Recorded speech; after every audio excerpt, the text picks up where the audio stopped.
ये जो stray dogs होते हैं, सड़क के कुत्ते, इनको लेकर के पिछले 2-3 महीनों से बड़ी बहस है और बड़े क्रूर कुछ काम हमें देखने को मिले हैं, मीडिया में सामने भी आए हैं। एक मैंने कहानी पढ़ी थी पर्दा नाम से। तो वो जो पठान है, अब कई महीने बीत गए, उसका पैसा नहीं लौटा पा रही है, तो वो रोज़ आकर के इनसे तकाजा करता है और एक दिन वो बहुत क्रुद्ध हो जाता है। मेरे ऊपर सबसे ज़्यादा जो आक्रमण आते हैं उनमें से एक दिशा है जो हमारे दलित बंधु हैं उनकी। अभी मैं देख रहा था एक छोटी सी गौरैया के बच्चे की कहानी। तो वो कहीं से गिर पड़ा था किसी के घर में, तो उन लोगों ने किसी तरह उसको पाल वाल लिया और अब उसकी हालत ये है कि वो यहीं बैठता है बस। जिंदगी भर प्रयास सुख का करा, हो भारी दुख में, तो तुम कर क्या रहे थे फिर उम्र भर? तुम्हें क्या पता मेरे दर्द का? तुम्हें क्या पता मेरे दर्द का? ठीक है, होगा ज्ञान तुम्हारे पास, पर दर्द तो मेरा मैं ही जानता हूँ। उनको कांटों पर चढ़ाया जा रहा था, कीलों पर, तो कोई बचाने भी सामने नहीं आया। गंवार वो नहीं जो बाहर से गांव में रहता हो, गंवार वो जो भीतर के जंगल से अभी बाहर ना आ पाया हो।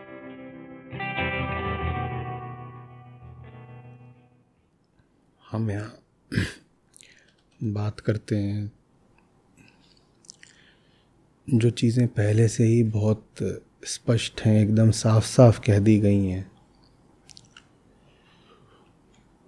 उनको और साफ करने की कोशिश करते हैं। जो बात 2 शब्दों, एक छोटे से श्लोक और साखी की 2 पातों में ही पूर्णतया अभिव्यक्त हो जाती है, उस बात पर कभी 4 कभी 6 घंटे हम विमर्श करते हैं। किसी दिन हम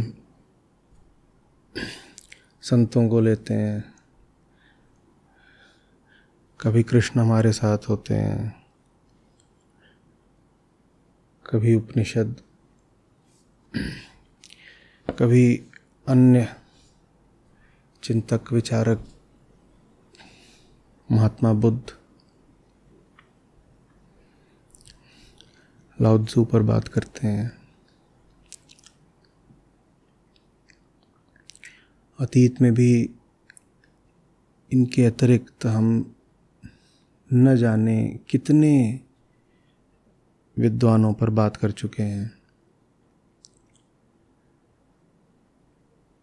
और ये जितने भी लोग हैं और जितने भी ग्रंथ हैं, ले देकर बात सबने एक ही कही है। और हम वो जो एक बात है छोटी सी, उस पर दशकों से बात करते जा रहे हैं। और दशकों से तो हम और आप ही बात कर रहे हैं, उसके पीछे जाएं तो शताब्दियों से बात चल रही है। एक छोटी सी बात समझाने के लिए लंबी लंबी चौड़ी चौड़ी बातें।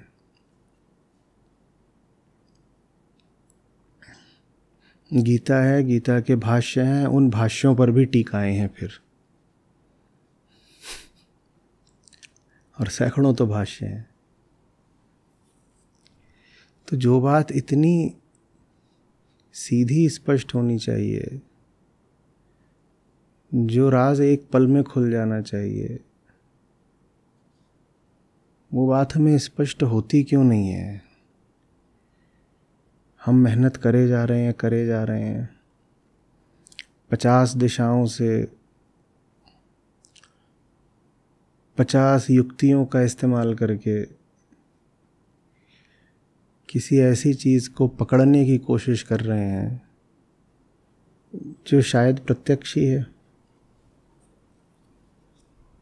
क्या कारण है?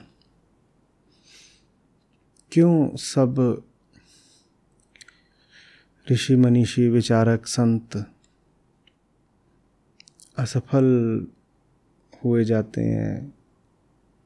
क्यों इतना श्रम करना पड़ता है? कारण है कि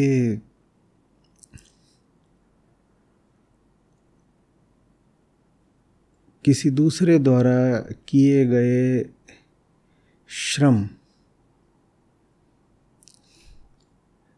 का महत्व कभी भी अंतिम नहीं हो सकता।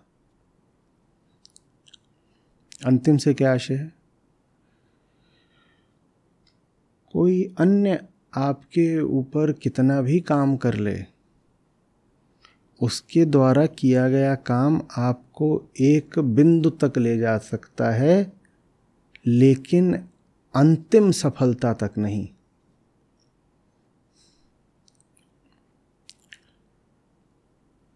दूसरा चूंकि दूसरा है, दूसरे और आपके बीच एक सीमा खिंची हुई है, इसीलिए दूसरा आपके लिए कितना कर सकता है उसकी भी एक सीमा है। यदि दूसरे के प्रति अनन्यता आ जाए कि मैं और दूसरा एक हैं, तो फिर दूसरे का भाव और दूसरे का प्रयत्न शायद पर्याप्त भी पड़ जाए, पर हम तो दूसरे को दूसरा मानते हैं ना। हम ये थोड़ी कह पाते हैं हम ब्रह्मास्मि या मैं ही कृष्ण हूं। तो माने हम अपनी जो निजी सत्ता है उसको बचा कर रखते हैं। दूसरा दूसरा है, मैं हूं। दूसरा दूसरा है, मैं हूं। तो मैं यदि मैं हूं तो जो मेरी निजी सत्ता है, मेरी सॉवरेनिटी, मेरी एजेंसी, मेरी हस्ती, मेरी संप्रभुता, मेरी स्वतंत्रता, उसको तो मैंने अक्षुण्ण बचा ही लिया। बचा लिया ना। दूसरा दूसरा है माने उसका अपना एक क्षेत्र है, और मैं हूं और मेरा भी अपना एक स्वाधीन क्षेत्र है। तो दूसरा जो भी कुछ करे वो बहुत हो सकता है, लेकिन फिर भी जो मेरी स्वाधीनता है वो तो बची रह ही जानी है। दूसरे के प्रयत्नों के सामने हमेशा एक सीमा या दीवार खड़ी हो ही जानी है। किस चीज की? मेरी सत्ता की। मैं हूं ना। और इस दीवार का दर्द सबसे ज्यादा उन्होंने ही महसूस किया है जो जाहिर है कि आकर के इस दीवार से बार बार टकराए हैं। बहुत पीड़ा देती है ये दीवार, और सबसे ज़्यादा पीड़ा जाहिर है उनको ही देगी जो इस दीवार से बहुत ज़ोर से टकराएंगे। ये दीवार आप समझ रहे हैं कौन सी है? आप खड़े हैं और आपने अपने इर्द गिर्द अपनी सत्ता की, अपनी स्वाधीनता, अपनी अहंता की एक दीवार खड़ी कर रखी है, जिसके भीतर आप कह रहे हैं कि मात्र मेरी संप्रभुता है, इसके भीतर तो मेरी मर्जी चलेगी और कोई यहां प्रवेश ना करे, ये तो मेरा राज्य है। अब आप खड़े हो और आपने एक ऐसे दीवार अपने चारों ओर खड़ी कर रखी है, और उस दीवार के भीतर आपकी स्थिति क्या है? किस हाल में हो आप? दुख में ही हो। दुख में हो, लेकिन आप दुख भोगना बेहतर मानते हो उस दीवार को गिराने की अपेक्षा। कहते हो दुख भोग लेंगे, लेकिन फिर भी कम से कम अपने क्षेत्र के तो राजा रहेंगे ना। ये दीवार है ऐसे जैसे दुर्ग की दीवार होती है, और दुर्ग बाहर से देखने में तो प्रभावशाली ही दिखते हैं, वहां क्या दुर्ग है। तो मैं कितना भी दुख भोग लूंगा, लेकिन अपने छोटे से क्षेत्र का मैं स्वाधीन राजा तो रहूंगा, भले ही दुर्ग के भीतर क्या हो रहा हो। वो बड़े ही दर्द की बात हो, लेकिन जो बाहर वाला है उसको तो यही लगता है वाह क्या विशाल दुर्ग है। राजस्थान वगैरह में आपने देखे होंगे बड़े बड़े किले। किलों में बाहर क्या होती हैं? जबरदस्त ऊंची दीवारें जो बनाई ही ऐसे आती हैं, उन्हें कोई भेद नहीं सकता। अहंकार वैसा ही दुर्ग अपने लिए निर्मित करता है। चेतना को नाम ही दिया गया है पुरुष का। पुरुष माने वो जो अपने इर्द गिर्द एक दुर्ग बना करके रहती हो। पुरुष, पुर में रहने वाला पुरुष, जिसने अपने चारों ओर अपनी सुरक्षा के लिए एक दीवार खड़ी कर रखी हो। और बड़ी ज़बरदस्त दीवार है। पुर के भीतर कुछ भी हो जाए, हम उस दीवार को नहीं गिरने देना चाहते। वहां हालत खराब हो जाए, हम उस दीवार को नहीं गिरने देना चाहते। एक मैंने कहानी पढ़ी थी पर्दा नाम से। पर्दा तो एक साहब होते हैं, तो पुराना उनका रुतबा रसूख होता है। पुराने किसी जमींदारों के ख़ानदान से होते हैं, एक मुस्लिम सज्जन। अब वो पुराना वैभव कब का जा चुका, कुछ बचा नहीं है, लेकिन शान पूरी है अभी भी। स्वयं को यही जताना है और जग को यही दर्शाना है कि हम तो अभी भी वही शाही नवाबी जमींदारी घराने से आ रहे हैं। तो अब पुराने खर्चे हैं और उन्हीं खर्चों में जीने की आदत है अब, लेकिन खर्चे करने के लिए कुछ बचा नहीं है। तो अब ये कर्ज उठाना शुरू करते हैं, और बाहर के लोग सोचते हैं कि ये तो भाई अमीर लोग हैं, इनको दे ही दो, ये तो लौटा ही देंगे। तो इनको कर्जा दे दिया जाता है। एक पठान होता है, वो इनको कर्जा दे देता है, ले ले। तो इन्होंने जो घर बनवा रखा होता है, वो घर ऐसा होता है कि मुख्य द्वार से प्रवेश करते ही बड़े बड़े पर्दे होते हैं। मुख्य द्वार से प्रवेश करते ही बड़े भारी भारी पर्दे लटक रहे होते हैं, और वो पर्दे इनकी राजसी ठाठ के सूचक होते हैं कि भाई बाहर वाले इन पर्दों के उधर ही खड़े हों और अंदर पर्दे हैं। तो वो जो पठान है, अब कई महीने बीत गए, उसका पैसा नहीं लौटा पा रही है, तो वो रोज़ आकर के इनसे तकाजा करता है, और एक दिन वो बहुत क्रुद्ध हो जाता है। तो वो भीतर आता है और एक पर्दे को पकड़ करके नीचे गिरा देता है। वो पर्दे इतने पुराने हैं, इतने सड़े हुए हैं और आपस में जुड़े हुए हैं कि वो एक पर्दे को ऐसे क्रोध में नीचे गिराता है तो सारे ही पर्दे गिर पड़ते हैं। और जब सारे पर्दे गिर पड़ते हैं तो अंदर का जो वो दृश्य देखता है, तो वही चौंक जाता है, जैसे उसे लकवा मार गया हो। अंदर ढही हुई दीवारें हैं और घर की महिलाएं हैं, बच्चे हैं, वो सब एकदम खस्ता हाल हैं, फटे कपड़ों में हैं, बहुत पुराने बर्तन, एकदम भीतर दयनीयता की स्थिति है। लेकिन उन पर्दों के माध्यम से ये जो मियाँ साहब थे, इन्होंने एक भ्रम कायम रखा था स्वयं को भी और समाज को भी कि अभी भीतर वैभव कायम है। अहंकार ऐसा ही होता है। वो जगत के सामने कह लीजिए पर्दा, कह लीजिए दीवार रखता है, और ये प्रदर्शित करना चाहता है कि पर्दे के पीछे जैसे कुछ बहुत महत्वपूर्ण या मूल्यवान छुपा हुआ हो। है पर्दे के पीछे बस दुख ही दर्द ही। तो जो कहानी है वो ये कह के समाप्त होती है कि जैसे ही पर्दा गिरता है वैसे ही मियाँ जी भी बेहोश होकर गिर जाते हैं। और उसकी आखिरी पंक्ति ये है, आखिरी पंक्ति बहुत अच्छे से याद है कि अब उसके जाने के बाद भी फिर किसी ने पर्दा दोबारा लगाया नहीं। पर्दा जिस भावना का अवलंब था वह अब समाप्त हो चुकी थी। वो पर्दा कुछ छुपाने के लिए था। अहंकार के पास भी बहुत कुछ है पर्दों के पीछे छुपाने के लिए। क्या है छुपाने के लिए? कि वो असफल है, कि वो दुखी है।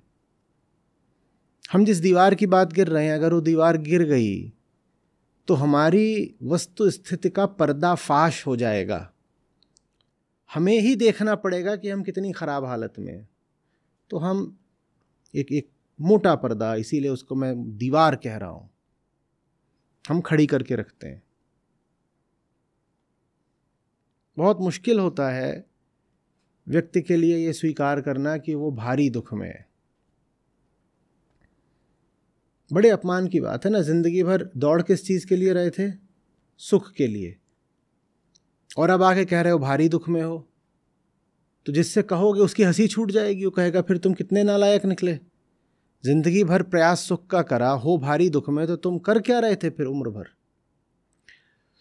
तो कुछ किसी को पता ना लगने पाए, इसलिए हम वो दीवार खड़ी करते हैं। दीवार के भीतर कितना दुख है ये हम दूसरों को तो नहीं ही देखने देते, स्वयं को भी नहीं देखने देते हैं। हमें ही नहीं पता होता हमारे भीतर कितना दुख है। और जब हमें नहीं पता होता हमारे भीतर क्या चल रहा है, तो उसी से मन के अंधेरे तहखानों का जन्म होता है, जिसको आधुनिक मनोविज्ञान में कहते हैं कभी सबकॉन्शियस कभी अनकॉन्शियस। आप स्वयं को ही नहीं देखने देते आपके भीतर क्या है। भीतर जानबूझ करके बहुत अंधेरी जगहें आप निर्मित कर लेते हो ताकि उधर देखो भी तो कुछ दिखाई न दे। समझ में आ रही है बात? उस दीवार को तोड़ने की उन्होंने बहुत कोशिश करी है जो हमारे शुभेच्छु हैं। उस दीवार के दोनों तरफ खून के निशान हैं। अंदर की तरफ उस पर हमारे खून के निशान हैं। और वो बात समझ में आती है। भीतर हमें इतनी बीमारी है और इतने घाव हैं कि उस दीवार पर भीतर की तरफ हमारे खून के निशान हो, ये तो प्राकृतिक सी बात है। लेकिन उस दुर्ग की बाहरी दीवारों पर किसके खून के छींटे हैं? उनके जिन्होंने उन दीवारों को तोड़ने की चेष्टा की है हमारे लिए। वो आकर उन दीवारों से बाहर की ओर टकराए हैं और वहां पर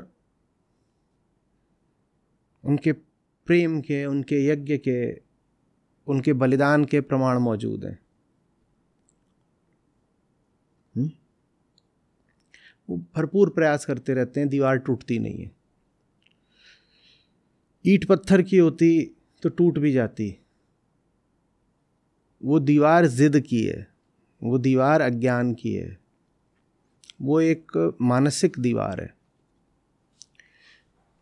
अगर उस दीवार में कुछ यथार्थ होता तो उसे तोड़ा भी जा सकता था। बड़े से बड़ा आपको पहाड़ तोड़ना हो और वो पहाड़ हो सचमुच पृथ्वी पर, तो आप उसे तोड़ सकते हो। पर आपके सपने में एक मिट्टी का ढेला आया था, उसको तोड़ के दिखाइए। एक साधारण मिट्टी का ढेला आपके सपने में आ गया था, उसको तोड़कर दिखाइए। तोड़ सकते हैं?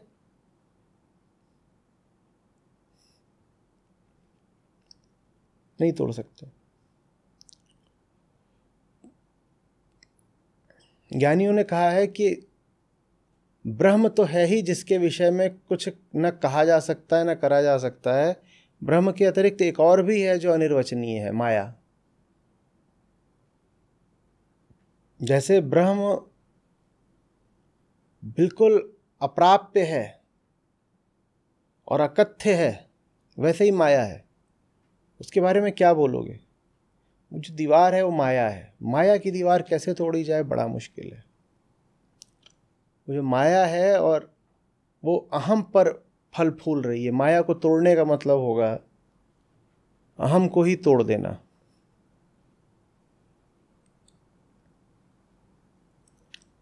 अहम टूटना नहीं चाहता, बुरा मानता है। समझ में आ रही है बात? दुनिया का सारा आध्यात्मिक साहित्य हमारे मित्रों, हमारे प्रेमियों की विवशता का साहित्य है।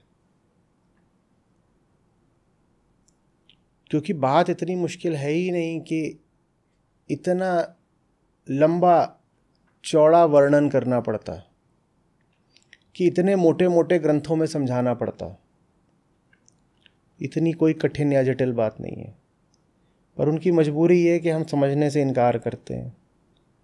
जब हम इनकार करते हैं तो एक ही बात को हज़ार तरीके से घुमा फिरा करके, कभी ऐसे कभी वैसे, जितने नए नए तरीकों से संभव हो सके उतने तरीकों से बताना पड़ता है।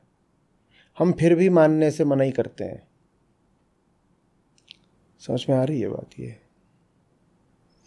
आपको क्या लगता है? कल भी यही समय था, 4 बजा था, आज भी यही समय 4 बजा है, कल भी मैं यहीं बैठा था, आप में से बहुत लोग कल भी यहाँ मौजूद थे। हम आज कल से कुछ भिन्न बात करने जा रहे हैं क्या? या हमारे सामने आज जो भजन है उसका भाव कल से कुछ भिन्न हो रहा है क्या? कुछ भी नहीं।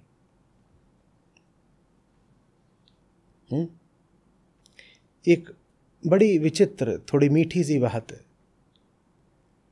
अक्सर अहंकार उस दुर्ग के दरवाजे इस कारण नहीं खोलता कि ज्ञानियों ने आकर के ऐसी भीषण टक्कर मारी कि दरवाजे हिल गए। अक्सर वो बस इसलिए खोलता है कि मुझे समझ में तो नहीं आ रहा है कि ये बाहर से ज्ञानी महाराज क्या समझा रहे हैं, पर ये इतनी मेहनत कर रहे हैं समझाने में, तो हो सकता है कि ये बुरे आदमी ना हो। अहंकार को सब बुरे ही लगते हैं, अहंकार को सबसे खतरा ही लगता है। बहुत कमज़ोर है ना, जो कमज़ोर होता है वो सबसे खतरा मानकर चलता है। कभी देखा है जो एकदम कमज़ोर किस्म के लोग होते हैं वो कैसे बात बात पे घबराए रहते हैं? उन्हें हर समय यही लग रहा होता है कि कोई साजिश कर रहा है। रात में हवा चल जाए तो उन्हें लगता है भूत बोल रहा है। कमरे का पंखा चलते चलते रुक जाए तो उनको लगता है कि ये ज़रूर किसी दुश्मन देश की साजिश है। तो अहंकार बहुत कमज़ोर होता है। वो यही मान के चल रहा होता है कि बाहर से जो दस्तक दे रहा है, टक्कर दे रहा है कि दीवार गिराओ और द्वार खोलो, वो दुश्मन ही होगा। फिर वो जब देखता है कि अगर ये मेरा दुश्मन होता तो ये अपनी दुर्गति क्यों कर रहा होता? अगर ये मेरा दुश्मन होता, अगर इसका उद्देश्य होता मुझे दुखी करना, मुझे मारना, तो ये मुझे मारने की जगह स्वयं को क्यों मार रहा होता? नहीं समझे? एक डरा हुआ सा, विक्षिप्त सा, बच्चा सा, चेतना में बच्चा सा अहंकार भीतर बैठा है। किसके भीतर? वही दीवारों के भीतर बैठा हुआ है। और वो दीवारों में झिर्री से देख रहा है कि बाहर से कोई ऋषि, कोई ज्ञानी उसे समझाने का भरपूर प्रयास कर रहा है। वो उसकी जो आवाज़ आ रही थी वो तो इसने सुनी नहीं, और इतनी मोटी कर ली है दीवार की, आवाज़ ठीक से भीतर आती भी नहीं है। तो जब और कोई नहीं विकल्प है तो ऋषि ने क्या करना शुरू किया? उस दीवार पर अपने ही कंधों से टक्कर मारनी शुरू करी। अहंकार का ख्याल था कि वो जो बाहर है वो कौन है? दुश्मन है, ज़रूर उसका कोई स्वार्थ है। अहंकार क्यों मानता है कि जो बाहर उसका कोई स्वार्थ है? क्योंकि कमज़ोर है, और अहंकार ने स्वार्थों के अलावा जीवन में कुछ देखा ही नहीं है। अहंकार चूंकि स्वयं स्वार्थी है, इसीलिए कोई उसकी मदद भी करने आए तो उसको लगता है वो भी स्वार्थी होगा। आपसे कहा जाए कि कोई व्यक्ति आपसे मिलने आ रहा है, बताइए उसके कितने हाथ हैं? क्या आपको कभी लगेगा कि उसके 3 हाथ हैं? क्यों नहीं लगेगा? क्योंकि आपके 2 हाथ हैं, और आपका जीवन भर का अनुभव ये रहा है कि मनुष्य माने 2 हाथ। ठीक? तो अहंकार ने स्वयं जैसा जीवन जिया है और उसका जो अनुभव रहा है उसी के अनुसार वो ये भी मान लेता है कि बाहर जो खड़ा है वो भी स्वार्थी ही होगा। अब स्वार्थी होगा तो देखता है, अच्छा तो तुम बाहर से ये दुर्ग तोड़वाना चाहते हो ताकि मुझे लूट सको, ताकि तुम मुझे लूट सको। मैं तो बहुत अमीर हूं ना, मेरे पास तो बहुत कुछ है जो तुम लूटना चाहते हो। वो बाहर जो खड़ा है ज्ञानी हो तो गरीब है, उसके पास क्या है? वो तो दरिद्र विपन्न है, भीतर आएगा और मेरी संपदा लूटेगा। अच्छा, मैं समझ गया तुम्हारे इरादे, तुम साजिश कर रहे हो और तुम मुझे मारोगे, मुझे ये भी पता है, भीतर आओगे तो। फिर वो देखता है कि वो धक्का दे रहा है, दीवार को तोड़ रहा है, और दीवार को तोड़ने में तो उसको स्वयं ही बहुत चोट लग रही है। हम कह रहे थे कि दीवार पर बाहर की तरफ भी बराबर के खून के छींटे हैं। और जब कभी अहंकार का मन पिघला है, वो ज्ञानियों का ज्ञान सुन के नहीं पिघला है, वो पिघला तो ज़्यादा उनका बलिदान देखकर ही है। अहम की मुक्ति किसी ज्ञानी के प्राणों का बलिदान मांगती है। सच तो ये है कि जिसको हम बार बार गीता में कह रहे हैं करुणा कर्तव्य, वो करुणा कर्तव्य आत्मोत्सर्ग से अलग कुछ नहीं होता। आत्मज्ञान खतरनाक होता है क्योंकि आत्मज्ञान के बाद अगली चीज़ आत्मोत्सर्ग ही होता है। आत्मोत्सर्ग माने अपना बलिदान, अपने आप को दे दिया। अहंकार आत्मज्ञान से इसलिए ही बचता है। आत्मज्ञान हो गया तो फिर अपने आप को लुटाना भी पड़ेगा। ज्ञानी के लिए कोई विकल्प शेष नहीं रह जाता है दुनिया भर की पीड़ा अपने ऊपर ले लेने के अलावा। हम कह रहे थे ना कि आपको ज्ञान उठा है और ज्ञान के बाद भी करुणा नहीं आ रही तो ज्ञान झूठा है आपका। और करुणा का मतलब ही यही होगा कि जो दीवार किसी और का झंझट है, जिसे स्वयं ही तोड़ देनी चाहिए थी, वो दीवार अब आप तोड़ो।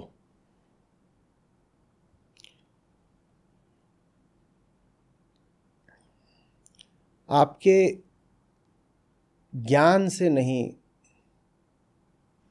आपके प्रयत्न से भरोसा आता है अहंकार को। ज्ञान तो आपका वो समझता ही नहीं, तो उसे क्या भरोसा आएगा। ज्ञानी दुर्ग के बाहर खड़ा होकर के दुनिया भर का ज्ञान समझा रहा था दुर्ग के भीतर वाले को। वो भीतर वाले को ज्ञान समझ में ही नहीं आ रहा था। समझाते रहो जितना ज्ञान समझाना है, लेकिन भीतर वाला एक चीज जानता है, दुख, क्योंकि वो स्वयं दुख में है। तो उसे अगर कभी इतिहास में कुछ समझ आया है तो तब समझ आया है जब उसने बाहर वाले को भी भीतर वाले की खातिर दुख उठाते पाया है। तब उसको लगता है कि शायद साजिश नहीं है, बात कुछ और है। मैं तो यही मान रहा हूं कि ये बाहर मुझे लूट करके सुख के लिए आया है, पर अगर ये इस उद्देश्य से आता कि मुझे लूटेगा और सुख पाएगा, तो फिर ये मेरी खातिर इतना दुख क्यों उठाता?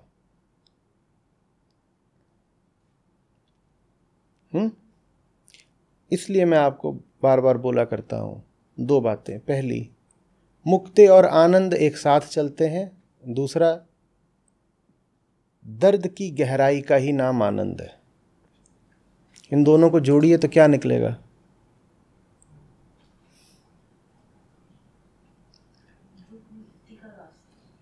नहीं, पहली बात हम कह रहे हैं मुक्ति बराबर आनंद, और दूसरी में हम क्या कह रहे हैं? गहरा दुख बराबर आनंद। इन दोनों को जोड़िए तो क्या निकला? मुक्ति का अर्थ ही ये होता है कि अब आप में काबिलियत आ गई है दूसरों का दुख भी अपने ऊपर ले लेने की। अपना दुख उथला दुख होता है, और जब दुनिया भर का अपने ऊपर ले लो तो उसको कहते हैं गहरा दुख। वही जो गहरा दुख होता है, निर्वैयक्तिक निष्काम, उसको ही आनंद बोलते हैं। आनंद खुशी के बहुत बढ़ जाने पर नहीं मिलता, आनंद तो दर्द की गहराइयों में ही मिलता है।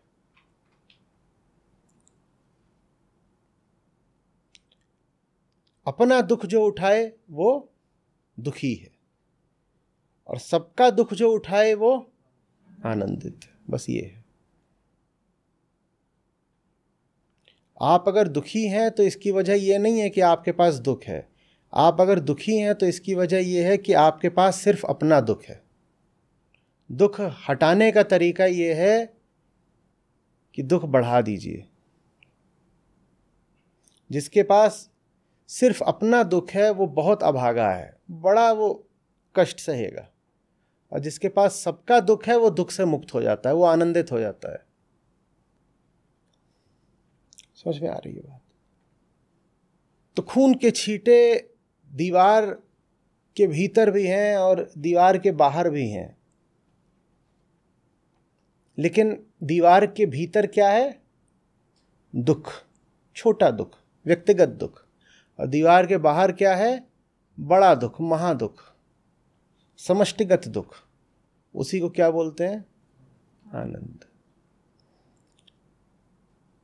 तो ज्ञानी बहुत ज्यादा दुख उठा रहा है उसकी अपेक्षा जिसको वो ज्ञान देना चाहता है, लेकिन फिर भी ज्ञानी आनंदित रहेगा।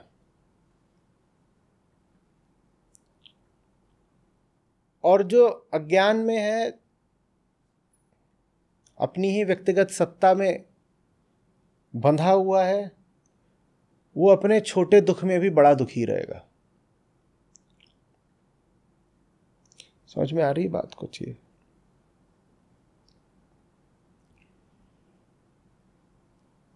ज्ञान कोई सौदा नहीं है कि किसी के हाथ में थमा दो।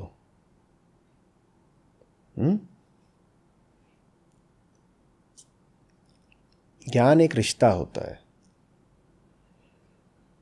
उस रिश्ते में आपको उसी पीड़ा से गुजरना पड़ता है जिसको आप ज्ञान देना चाहते हो। जिसको आप देना चाहते हो ज्ञान, वो एक पीड़ा पुंज है। वो कहता है जाके पाँव न फटी पिवाई, वो क्या जाने पीर पराई। ज्ञान देना आसान है, तुम मेरी स्थिति पे तो आओ। उसको ये प्रमाणित करने के लिए कि आपका ज्ञान उसके काम आएगा, आपको उसकी पीड़ा से स्वयं भी गुजरना पड़ेगा, नहीं तो वो मानेगा नहीं। वो मानेगा ही नहीं। वो कहेगा वहाँ दूर खड़े होकर के ज्ञान दे रहे हैं, जैसे दुकानदार सौदा थमा देता है।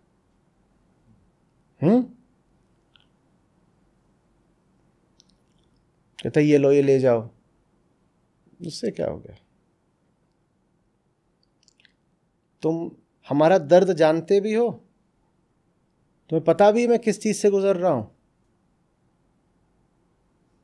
और सबको यही लगता है कि उनका व्यक्तिगत दुख बहुत बड़ी बात है। लगता है ना? कोई आपको कुछ बताए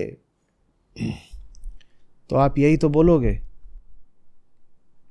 कि तुम्हें कहाँ मेरा पता है कितना दुख है, कितना दर्द है, कैसा है।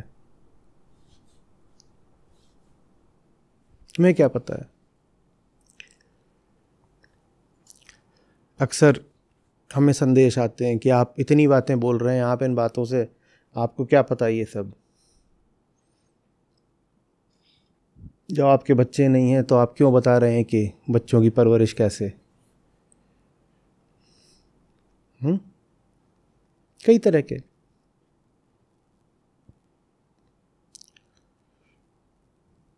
क्या आपने गरीबी देखी? अगर नहीं देखी तो आप क्यों कह रहे हैं कि पैसे से ज़्यादा ज़रूरी कुछ और है? इस तरह की बातें आती हैं काफ़ी। इन बातों के पीछे तर्क क्या है? कि अरे मेरा दुख है, मैं जानता हूं ना, तुम वहां बैठ करके पर्दे के पीछे ज्ञान दे रहे हो बस। तुम्हें क्या पता मेरे दर्द का? तुम्हें क्या पता मेरे दर्द का? ठीक है, होगा ज्ञान तुम्हारे पास, पर दर्द तो मेरा मैं ही जानता हूं। यही तर्क रहता है।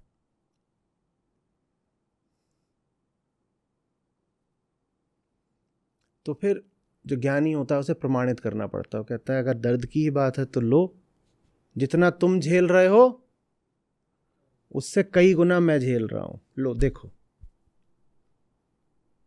और मात्र यही विधि है जो कभी कभार सफल हो जाती है। ये भी सदा नहीं सफल होती,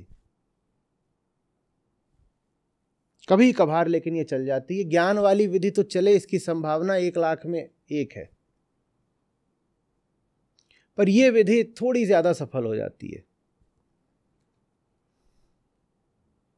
ये विधि मालूम है किस तरीके की है? ये विधि इस तरीके की है कि आप डॉक्टर के पास जाएं और आपके पांव में कहीं पर चोट लगी हुई है, खून बह रहा है, घाव है। डॉक्टर उसको उपचार करने आए और छुए, अब डॉक्टर कुछ भी करेगा, दर्द तो होगा ही उसमें। तो आप कह रहे तुम क्या कर रहे हो, तुम्हें क्या पता हमें दर्द कितना हो रहा है। और आप बिल्कुल अड़ जाएं, अहंकार की तरह दीवार खड़ी कर दें और इनकार करें कि मैं नहीं तुमसे उपचार करा रहा। तो डॉक्टर कहे अच्छा देखो मैं जानता हूँ तुम्हें कितना दर्द हो रहा है, तुम्हें एक घाव है, मैं अपने आप को 2 घाव दे के तुमको दिखा देता हूँ। और जब डॉक्टर अपने आप को दूना घाव दे ले तो मरीज को यकीन आए कि डॉक्टर मेरा दर्द समझता है, फिर कहे अच्छा चलो कर लो जो करना चाहते हो। और डॉक्टर को ये करना पड़ा है, जो भीतर वाले डॉक्टर होते हैं, अंदर के जो चिकित्सक हैं, उन्हें ये करना पड़ा है इतिहास में।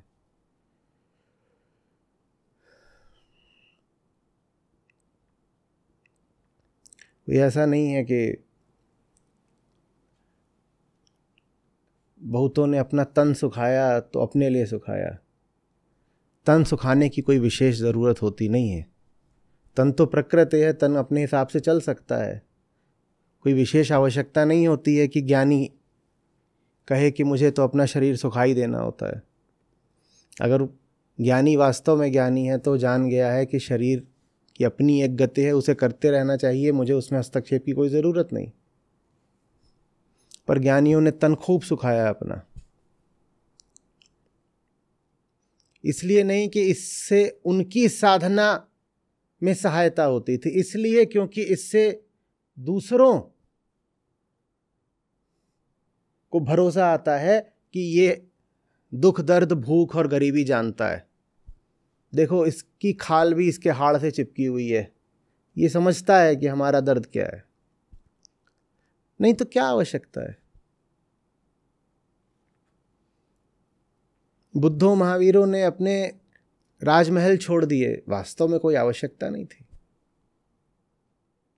और यदि कभी किसी काल के लिए आवश्यकता थी भी तो वो फिर आवश्यकता पूरी हो जाने के बाद राजमहल वापस भी जा सकते थे, उनका अधिकार था, वो लौट सकते थे, पर वो लौटे भी नहीं,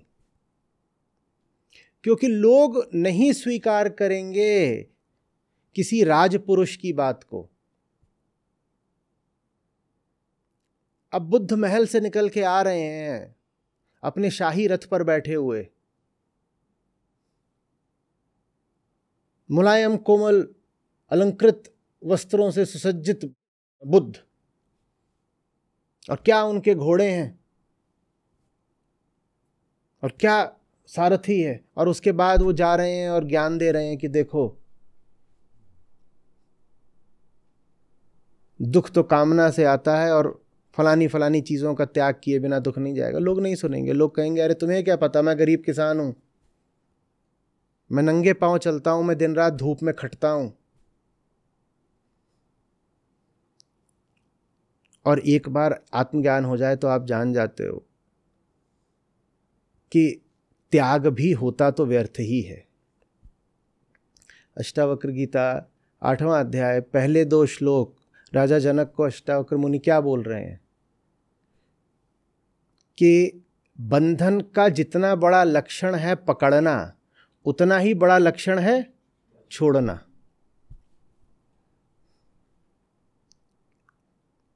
तो ज्ञानी तो ये भी जान जाता है कि शरीर जैसी चीज है तो है, पड़ी रहने दो, इसको क्या इसमें बहुत तुम दिमाग लगाना। पर छोड़ा, एकदम साधारण बन करके द्वार द्वार गए, भीख मांगी, भिक्षु बन गए।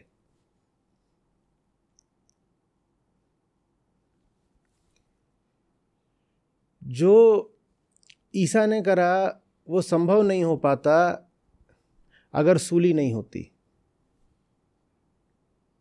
नहीं तो उनको सुनने वाले मुश्किल से दर्जन भर लोग नहीं थे। उनकी प्रसिद्धि कितनी थी इसी से समझ लीजिए कि जब उनको कांटों पर चढ़ाया जा रहा था, कीलों पर, तो कोई बचाने भी सामने नहीं आया। और ये काम कोई चुपचाप अकेले में नहीं किया जा रहा था, जैसे सुकरात को तो जेल में जहर दिया गया, ईसा को तो खुलेआम जनता के सामने एक भारी भीड़ बुला करके चढ़ाया गया था कि लो मरो, सब देखें।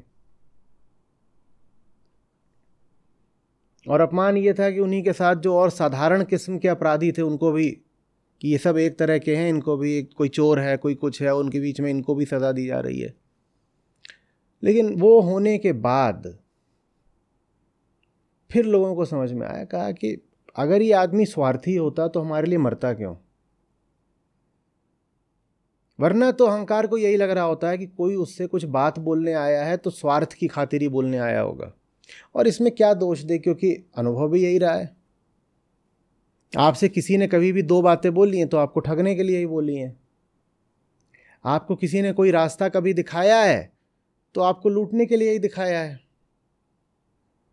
किसी ने कभी भी आपसे हाथ मिलाया है या हाथ थामा है तो इसमें उसका कुछ स्वार्थ रहा है।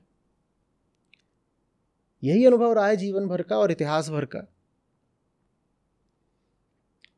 तो तुरंत यही हम निष्कर्ष निकालते हैं कि लो फिर से कोई आ गया और वो हमसे कुछ बातें बोल रहा है, ये भी ठगेगा, सबने ठगा है, ये भी ठगेगा। ये जो स्ट्रे डॉग्स होते हैं, सड़क के कुत्ते, इनको लेकर के पिछले 2-3 महीनों से बड़ी बहस है और बड़े क्रूर कुछ काम हमें देखने को मिले हैं, मीडिया में सामने भी आए हैं। और उसमें जो लोग कहते हैं कि इन कुत्तों को मार दो या हटा दो या कुछ, उनके पास तर्क ये रहता है कि ये देखो ये वीडियो और इसमें इस कुत्ते ने इस बच्चे को दौड़ा लिया, या ये देखो यहाँ पे ये आदमी गया अपना, ये तो बाइक उठा रहा था लेकिन कुत्ता पीछे से आया दौड़ करके और इसको काट के चला गया। और वो इस तरह की वीडियो दिखाते हैं और कहते हैं कि इससे साबित हो जाता है कि कुत्तों की तो कलिंग ही हो जानी चाहिए। कलिंग माने हाँ, सबको ही मार दो। तो इस तरह से वो साबित करते हैं। वो कभी ये नहीं बताते कि ये जो कुत्ता है जिसने अनायास ही आपको दौड़ा लिया या काट लिया, आपने इसके साथ अतीत में क्या क्या कर रखा है। कितने ही लोगों ने उसे बिना बात पत्थर मारे हैं, बिना बात। और पत्थर तो चलो पत्थर है, हम तो न जाने कितने तरह की क्रूरताएं करते हैं। क्रूर हैं तो जो मिल जाए। और जानवर को कुछ करो तो सज़ा नहीं होती, इंसान को कुछ करो तो सज़ा होती है, आदमी डरता है। जानवरों को कुछ करो तो हमारे जो कानून है वो कहते हैं कहीं 50 रुपये 500 रुपये इतनी सज़ा होती है, बस इतना करके आपको छोड़ दिया जाएगा। तो उस कुत्ते का अनुभव ये रहा है कि इंसान का मतलब क्रूरता, इंसान का मतलब अब मेरे ऊपर कोई आक्रमण करने आ रहा है। अहंकार उस कुत्ते जैसा होता है। उसको अतीत में इतने बुरे बुरे अनुभव हुए हैं। और अतीत माने यही नहीं कि यही जो आपका जन्म है, अहम वृत्ति को ही ऐसे ऐसे अनुभव हो रखे होते हैं कि वो एकदम ऐसी सहमी डरी थरथराई बैठी रहती है। जैसे कोई जानवर हो जो तनाव में हो, जो कोई जानवर तनाव में हो, डरा हुआ हो, तो उसकी ओर हाथ नहीं बढ़ाना चाहिए। भले ही आप सद्भावना में हाथ बढ़ा रहे हो, मत बढ़ाइएगा, वो काट लेगा। डरे हुए जानवर की ओर हाथ नहीं बढ़ाते, वो काट लेगा। अहंकार डरा हुआ जानवर है, उसकी ओर हाथ बढ़ाओ वो काटता है। उसको लगता है अतीत में जैसे इतने लोगों ने मुझे पत्थर मारा, लात मारी, अत्याचार करा, वैसे ही अब कोई और एक और आ गया है मुझे डराने को और शोषित करने को। समझ में आ रही बात? अहम जो है ना, जो पशुता है हमारी, वो बोध पर नहीं चलती, वो अनुभव पर चलती है। अभी मैं देख रहा था एक छोटी सी गौरैया के बच्चे की कहानी। तो वो कहीं से गिर पड़ा था, किसी के घर में कहीं ऊपर रहा होगा, कोई घोंसला वोसला, वहाँ से गिर पड़ा। इतना सा उसके बाल वाल भी नहीं थे। तो उन लोगों ने किसी तरह उसको पाल वाल लिया। और अब उसकी हालत ये है कि वो यहीं बैठता है बस। और बड़ा हो गया है, यहीं बैठता है और खुला है, कोई पिंजरा विंजरा कुछ नहीं है, कोई जाता ही नहीं।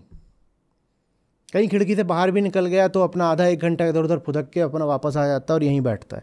और ये जो जिस घर के लोग हैं जिन्होंने उस बच्चे को बचा लिया था, ये अब जहाँ भी जाते हैं ये उनके साथ ही जाता है। ये ट्रेन में है तो उनके साथ बैठा हुआ है, ये कार में है तो उनके साथ बैठा है, ये किसी दूसरे शहर जा रहे हैं उनके साथ जा रहा है।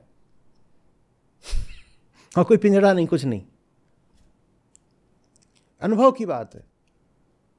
उसको अनुभव अच्छा हो गया, उसको लगा कि इंसान माने अच्छाई, तो उसको लगता। और अब उसमें खतरा ये है कि वो सब इंसानों को अच्छा समझता है। उसको अनुभव ये हुआ है कि जैसे इस परिवार के 4-5 लोग अच्छे हैं तो वैसे ही सब इंसान अच्छे हैं। तो क्या करता है कि कोई भी इंसान दिखे वो जाकर के उसकी हथेली बैठ जाता है। अब किसी दिन कोई गड़बड़ हो जाएगी। लेकिन अहंकार इतना सौभाग्यशाली नहीं है उस गौरैया के बच्चे की तरह। उसको तो सारे जो अनुभव ही हैं वो गड़बड़ हुए हैं। तो वो जो जितना उसके साथ अतीत में अत्याचार हुआ है उसकी भड़ास वो उसके ऊपर निकाल देता है जो उसकी मदद करने आता है। ये बड़ी विचित्र बात है, लेकिन अब क्या कर सकते हैं। किसी शोषित के ऊपर जो अत्याचार हुआ हो उसका ठीकरा वो उसी के सर पे फोड़ेगा जो अब उसे सहायता देने आ रहा हो।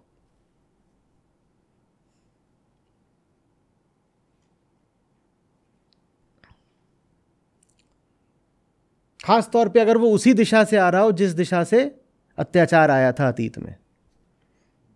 एक उदाहरण मैं व्यक्तिगत दिए देता हूं। मेरे ऊपर सबसे ज़्यादा जो आक्रमण आते हैं उनमें से एक दिशा है जो हमारे दलित बंधु हैं उनकी। वो मुझसे बहुत रुष्ट रहते हैं और बहुत हर तरीके की गाली गलौज और जितने तरीके का आक्रमण हो सकता है करते हैं, और मैं कभी कोई उनको जवाब नहीं देता, क्योंकि मुझे पता है कि वो क्यों ऐसा कर रहे हैं। वो ऐसा इसलिए कर रहे हैं क्योंकि उनके पास अतीत के बड़े कड़वे अनुभव हैं।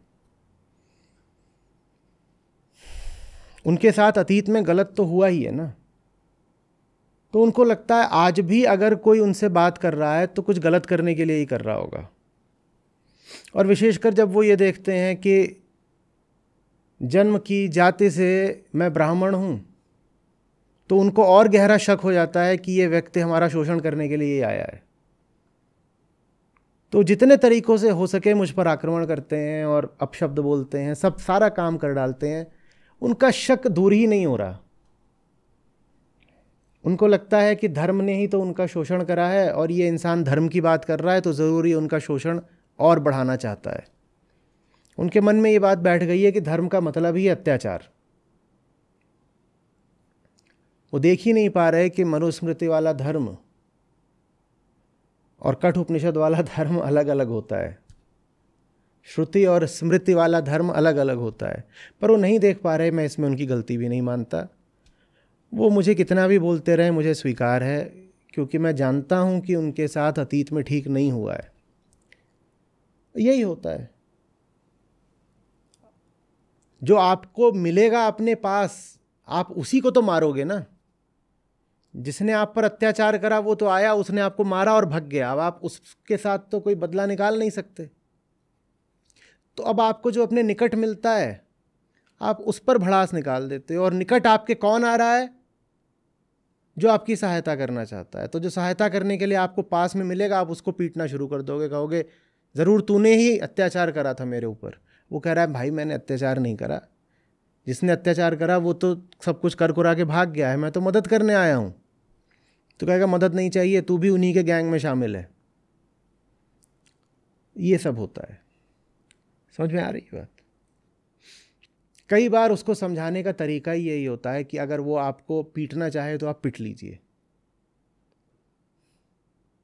और ये जो बात है ये एक अति तक, एक्सट्रीम तक जा सकती है। कई बार बात पिटने पर नहीं रुकती, कई बार बात जान लेने तक आ जाती है। और तब ये भी निर्णय करना पड़ता है कि अगर वो जान ही लेना चाहता है तो उसे जान भी ले लेने दो। अगर इसी तरीके से वो समझेगा तो ऐसे ही उसे समझ लेने दो। समझ में आ रही है बात? ये क्या कह रहे हैं साहब यहाँ? नहीं माने मूढ़ गंवार, मैं कैसे कहूँ समझाए। अब अगर संत कबीर बेबस हो गए तो औरों के लिए क्या उम्मीद है? वो शुरुआत ही इसी से कर रहे हैं कि नहीं सुन रहा, मैं उसको कैसे समझाऊं। और ये कोई ऐसा नहीं है कि वो धिक्कारते हुए कह रहे हैं कि तू समझ क्यों नहीं रहा। मूढ़ गंवार से ये मत समझ लीजिएगा धिक्कार है। गंवार शब्द का प्रयोग यहाँ पर कैसे है वो समझना पड़ेगा। गंवार माने जिसका संबंध गांव से हो, गांव से आया है गंवार। और गांव से आशय ये नहीं है कि गांव में जितने ग्रामीण रहते हैं वो सब गंवार ही कहलाएंगे। गंवार माने बुद्धू मूर्ख इत्यादि नहीं। मनोवैज्ञानिक तरीके से या विकासवादी तरीके से गांव कहाँ पर स्थित होता है? ऐसे स्थित होता है कि मनुष्य पहले जंगल में था, जंगल से निकल के गांव में आया और गांव से निकलकर शहर में आया। तो अगर आप विकासवादी तरीके से देखें तो गांव का मतलब हुआ वो जो जंगल से अभी अभी निकला है पर पूरी तरह सभ्य नहीं हो पाया है, तो इसलिए उसको आम भाषा में गंवार कह दिया गया कि ये जंगल से तो बाहर आ गया है पर है अभी भी जानवर, तो गंवार कह देते हैं उसको कि इसका जो है अभी सुसंस्कृतिकरण पूरा नहीं हुआ है, ये अभी पूरी तरह सभ्य नहीं हो पाया है, इस नाते उसको गंवार कह देते हैं। लेकिन ये कहीं से भी ग्रामीणों पर आक्षेप नहीं है। कोई ये ना सोचे कि जो गंवार में रह रहा है, गांव में रह रहा है और किसानी कर रहा है, गांव में रहने वाले सब गंवार नहीं होते और शहरों में रहने वाले सब सभ्य नहीं होते।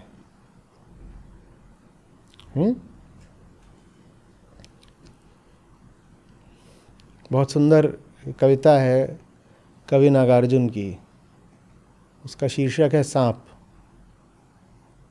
कविता कुछ इस तरह से है, खोजिएगा अगर मैं पंक्तियां ऊपर नीचे कर दूं।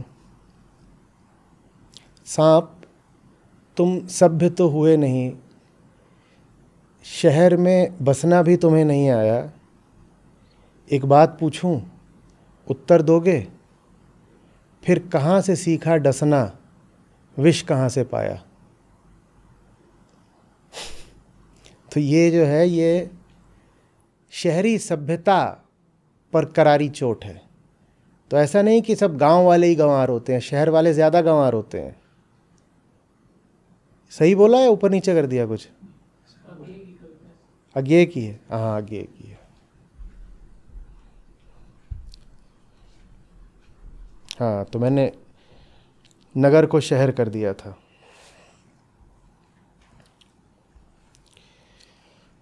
बाकी तो मुझे लग रहा है ठीक ही बोल दिया। हाँ, नाम गड़बड़ कर दिया था, अज्ञेय की है ये। सांप तुम सभ्य तो हुए नहीं, नगर में बसना भी तुम्हें नहीं आया, एक बात पूछूं उत्तर दोगे, तब कैसे सीखा डसना और विष कहाँ पाया।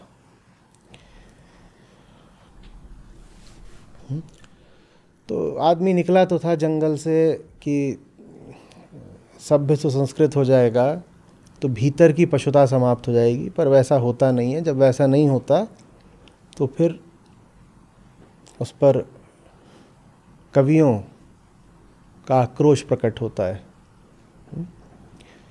तो कह रहे हैं मूढ़ गंवार, गंवार वो नहीं जो बाहर से गांव में रहता हो, गंवार वो जो भीतर के जंगल से अभी बाहर ना आ पाया हो, उसको गंवार कहते हैं। बाहर से वो गांव में रहता हो ये आवश्यक नहीं है, गांव में हो, शहर में हो, कहीं भी हो सकता है, कस्बे में हो, कहीं भी हो सकता है, जंगल में हो, ये भी हो सकता है। पर जिसके भीतर अभी जंगल बचा हुआ है, माने जिसमें अभी भीतरी आदिम पशुता व्याप्त है, वो गंवार हुआ। तो गंवार समझ लीजिए अज्ञानी का समानार्थी हो गया। जो पाशविक वृत्ति पर चले वो गंवार। और मूढ़ और गंवार एक ही बात है। उसका 2 बार यहाँ पर प्रयोग किया गया है दोहरे असर के लिए, बस डबल एम्फेसिस। मूढ़ कह दीजिए तो भी वही बात है, गंवार कह दीजिए तो भी वही बात है, और मूढ़ गंवार कह दीजिए तो दूनी वही बात है।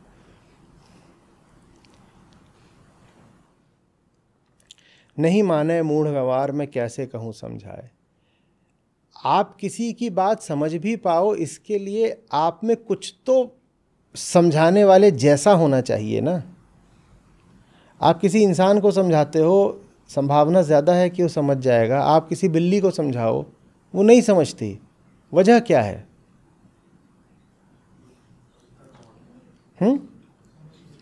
इंसान में कुछ तो आपके जैसा है ना, बिल्ली में आपके जैसा बहुत कम है, इसीलिए वो नहीं समझती। जब फासला बहुत बहुत भारी हो जाता है व्यक्ति और व्यक्ति की चेतना के तलों में, तब संवाद लगभग असंभव हो जाता है। इसीलिए हम कह रहे थे कि ऋषियों से ज़्यादा संतों की उपयोगिता है। ऋषि जहाँ बैठे हैं वहाँ से उनके लिए आम जन से रिश्ता बनाना बड़ा मुश्किल है। वो एकदम ऊंचे आसमान पर बैठ गए, वहाँ बैठ के जो कह रहे हैं वो बात परम सत्य तो हो सकती है, पर परम उपयोगी हो ज़रूरी नहीं। और संत आकर के आपसे सीधे बात करेंगे। आपको उपनिषदों में और जो और भी तमाम ऊंचे ऊंचे ग्रंथ हैं वेदांत के, ऐसे दर्जनों ग्रंथ हैं, उनमें आपको इस तरह के प्रतीक, मुहावरे, रूपक, मेटाफर, ट्रोप्स मिलेंगे ही नहीं। जैसे आज कोई आपसे आपकी कलम को लेके बात करे, आपकी किताब को लेके बात करे, आपकी सलवार को लेके बात करे, आपके दुपट्टे को लेके बात करे, आपकी अंगूठी को लेके बात करे, उस घड़ी को लेके बात करे, इस पंखे को लेके बात करे, ये आपको सब कहाँ मिलेगा? दीवार है, पर्दा है, माइक है। हाँ, लेकिन हमारी ज़िंदगी तो इन्हीं में बीतती है ना, कपड़ों में बीतती है, अंगूठियों में, गहनों में बीतती है, और ये सब जो है दरो दीवार इसमें बीतती है। तो कोई इनकी भाषा में अगर बात करेगा तो हमें समझ में आएगी, कोई इनकी भाषा में बात नहीं करता तो हमें पल्ले नहीं पड़ती। ऋषि इस भाषा में बात करते ही नहीं है। कह रहे हैं मुझे नहीं पता क्या होता है। आप उनसे बोलेंगे कि अंगूठी, वो भूल चुके हैं अंगूठी क्या होती है, उनको नहीं पता अंगूठी क्या होती है। उनको बहुत जोर लगाना पड़ेगा। अच्छा, मुद्रिका, अच्छा अच्छा अच्छा, उन्हें नहीं याद आएगा। पर संत तो आपके ही बीच चल रहे हैं और वो आप ही के जैसा भेष पहनते हैं और वो आपसे अलग नहीं होंगे। संत की निशानी ये है कि वो जिस जगह रहता है, जिस समाज में रहता है, उससे वो अलग होके नहीं जीना चाहता। वो वही रोटी खाता है जो सब खाते हैं, वो वही सांस, वही हवा लेता है जो सब लेते हैं, वो वही भाषा बोलता है जो सब बोलते हैं, वो वैसे ही घर में रहता है जिसमें सब। तो जो आम जन के सुख दुख हैं उनसे संपर्क में रहता है। ऋषि तो उड़ गया, वो तो हो गया, हंसा अकेला जाए। वो हंसा पता नहीं अब कौन से जाके मानसरोवर में मोती चुग रहा है, हमें नहीं मालूम। लेकिन संत यहीं मिलेगा और आप उससे बात कर सकते हैं। वो अपने आप को विशेष कोई प्रदर्शित भी नहीं करेगा। कबीर साहब हैं, क्या कर रहे हैं ये कपड़ा, अब अपने जीवन काल में ही बहुत प्रसिद्ध हो गए थे। ठीक है, कुछ ऐसा नहीं था कि इनको अपने आजीविका के लिए जाके रोज़ हाट बैठने की ज़रूरत थी। इतना था कि जो उनकी छोटी मोटी ज़रूरतें थी वो पूरी होती रहती। बहुत लोग थे, आते थे, उसमें कुछ बड़े लोग भी थे, वो भी आते थे। तो वो सब आकर के उनको अपना जो उनका निर्वाहन था देख लेते। लेकिन फिर भी वो अपना ला रहे हैं, सूत ला रहे हैं, और उससे पहले धागा बन रहा है, धागे से फिर कहाँ का ताना कहाँ का बाना, बुनदीनी चदरिया तो वो अपना चदरिया बिन रहे हैं। फिर चदरिया बिनी जाती होगी तो उसमें रंग भी कुछ किया जाता होगा। अब वो उसको रंग भी कर रहे हैं, और फिर जब माल तैयार हो गया तो माल अपना लाद के ले जा रहे हैं। वहाँ आम इंसान की तरह वहाँ पे बाज़ार में बैठ रहे हैं और बेच भी रहे हैं। जिसको देंगे उससे फिर पैसा भी स्वीकार कर रहे हैं कि हाँ भाई ये ले जा रहे हो, इतने पैसे का है दो। फिर वो घर आ रहे हैं उससे, और घर का जो खर्चा पानी है अपना उससे। तो क्यों कर रहे हैं ऐसा? उन्हें क्या पड़ी? क्या उनका जो गौरव है, उनकी महिमा जो है, वो क्या किन्हीं भी अन्य दार्शनिकों से या ऋषियों से कमतर है जो ये सब कर? ऋषि का तो हमने नहीं सुना कि वो बैठ गए हैं और कपड़ा बेच रहे। उनका सरोकार हमसे था। हम हाट में रहते हैं ना, उन्हें हाट में रहना था, उन्हें देखना था हम कैसे जीते हैं। ये नहीं है कि उनको इतनी बेरोज़गारी या गरीबी छाई थी कि कपड़ा ना बेचें तो उनका क्या होगा। ऐसा कुछ नहीं है। कृष्ण क्या बोलते हैं, मुझे क्या पाना है, मेरा तो खेल कब का खत्म हो चुका है। मेरे लिए कौन सा खेल चल रहा है। लेकिन फिर भी देखो मैं दिन रात लगा ही रहता हूँ। वही हाल यहाँ पर भी है कि कौन सा मुझे अपने लिए ये चादर भी नहीं है, पर फिर भी मैं देखो मेहनत करे ही जा रहा हूँ। और हमें ऐसा कोई प्रमाण नहीं मिलता कि जब वृद्ध हो गए थे तो वृद्ध होने पर उन्होंने काम छोड़ दिया था। जितना सुनने में आता है वो यही है कि काम उनका चलता ही रहता था। और बहुत सारी जो देखिए जो सारे भजन हैं, ये तो मुझे विश्वास नहीं होता कि ये सब भजन मौलिक और मौखिक कृतियां हैं, कि कोई आया और उन्होंने सहज ही बोल दिया और जो उसमें से जो एकदम सद्यजात अभिव्यक्ति हुई वही भजन है, वो तो मैं नहीं मानता। ये तो शायद लिखे गए होंगे भजन, लेकिन ये इतने जो दोहे हैं, साखियाँ, ये तो लिखे हुए नहीं हैं, ये निश्चित है। ये तो बात बात में कही गई बात है। इतना हो सकता है अधिक से अधिक कि फिर जिन्होंने सुना हो उन्होंने उसमें थोड़ा उसको तुकांत बना दिया हो, अधिक से अधिक ये हो सकता है। भजन तो शायद निश्चित रूप से लिखे ही गए हैं, लेकिन साखियाँ लिखी नहीं गई हैं। तो दिन भर अपना व्यस्त हैं, अपना काम चल रहा है, या बैठ गए काम के बीच में 1-2 घंटे फुर्सत लेकर के पानी लेके बैठ गए, अपना बात कर रहे हैं, वहीं पे 10 लोग आ गए, इकट्ठा हो गए, बात की बात निकल रही है, वो किसी ने सुन ली, किसी ने याद कर ली, किसी ने लिख ली, और ऐसे करके धीरे धीरे अभी तक ये हो रहा है कि जो संकलन है पूरा उनके कृतित्व का, वो अभी अभी संपूर्ण नहीं हुआ है, अभी भी उसमें जोड़ा ही जा रहा है।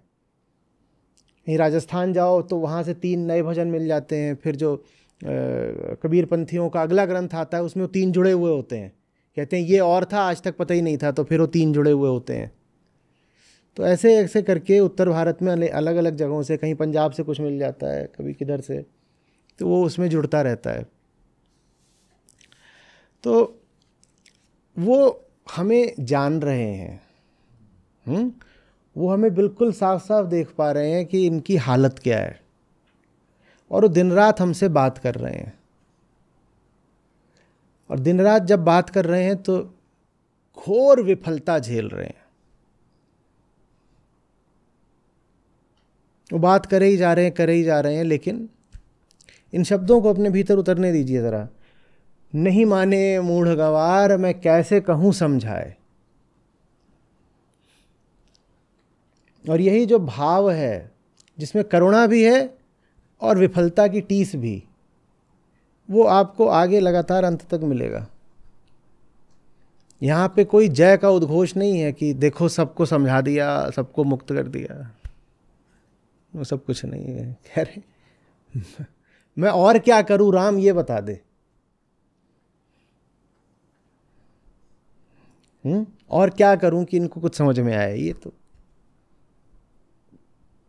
सब जग जलता देख के भय कबीर उदास, इधर भी आग लगी उधर भी आग लगी, आग ही आग लगी हुई है, और मेरे सारे प्रयत्नों के बाद भी बुझ नहीं रही। कबीरा तेरी झोपड़ी गलकटी इनके पास। और सचमुच आप अगर वहाँ जाएंगे बनारस, तो वहाँ जहाँ वो रहते थे, मैं उस जगह पर होकर आया, मैं तो रोमांच हो गया था वहाँ खड़ा रहा कि ठीक यहीं पर यहीं बैठते थे। उसके ठीक पास ही कसाई बाड़ा था। अब उस आदमी की आप अंतर्वेदना समझिए, वो जो पूरा उन्होंने मांसाहार पे बोला है, वो क्यों बोला है। उनको कटते हुए पशुओं की आवाज़ें और आहें सुनाई देती रही होंगी। कभी उनके सामने से पशु वध के लिए ले जाए जा रहे हैं, कभी मांस और हड्डी और ये सब निकल रहा है, वो सब।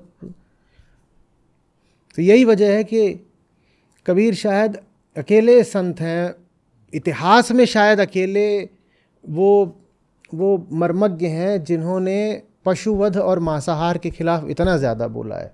उन्होंने वेदों तक का खंडन कर डाला ये बोल करके कि अगर वेद भी इस बात का समर्थन कर रहा है तो मैं कह रहा हूँ वेद भी झूठा है, क्योंकि वेदों में ये सब लिखा हुआ है।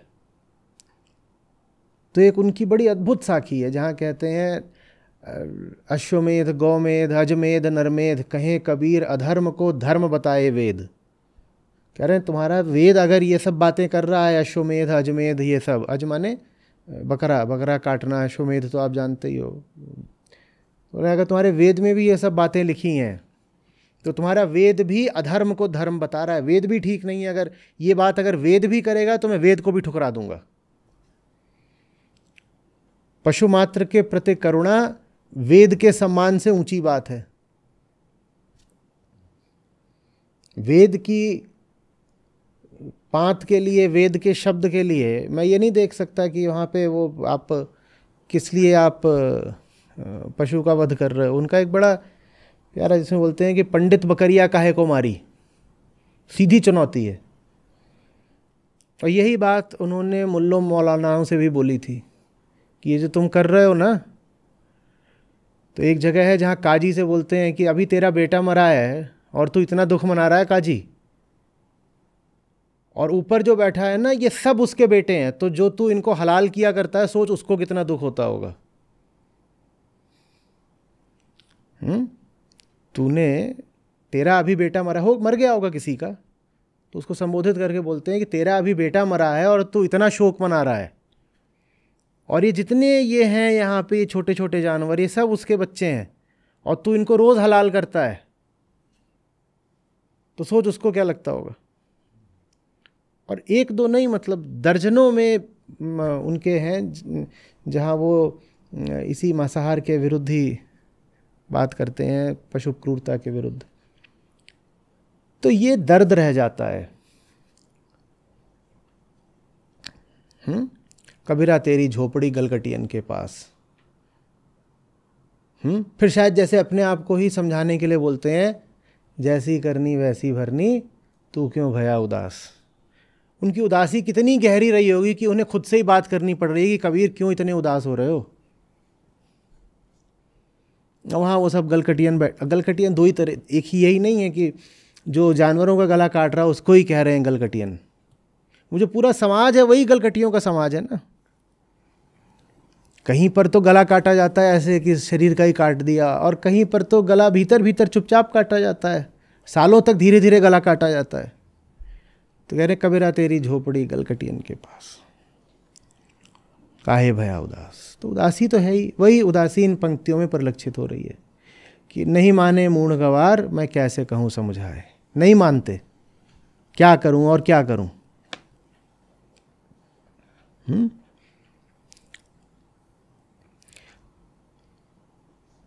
ये भी भूलना नहीं चाहिए। हम बार बार बोलते हैं ना कि जितना जो हमारे यहाँ पे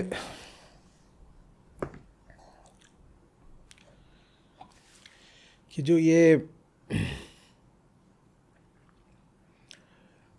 संत समुदाय रहा है पूरा मध्यकाल में, उनमें हम पाते हैं कि सबके सब बड़ी साधारण पृष्ठभूमि से आते थे, गरीब से ही थे। और दूसरा, ज़्यादातर उनमें से उच्च वर्गों और वर्णों से नहीं थे। कोई ही एक आध दो रहे होंगे जो ब्राह्मण क्षत्रिय रहे होंगे, नहीं तो सब ऐसे ही सब साधारण पृष्ठभूमि से आने वाले लोग थे। तो ये वहां से उठ के आ रहे थे जहां दर्द है, जहां दर्द मौजूद है।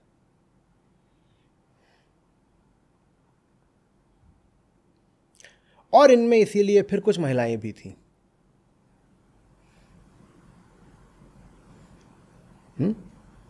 जिन्होंने जीवन में दुख देखा है, वो फिर आकर के बात कर पा रहे थे। और इन्होंने ही जो पूरा पाखंड और अंधविश्वास में घिरता हुआ भारतीय समाज था, उसको जितना बचा सकते थे बचाया।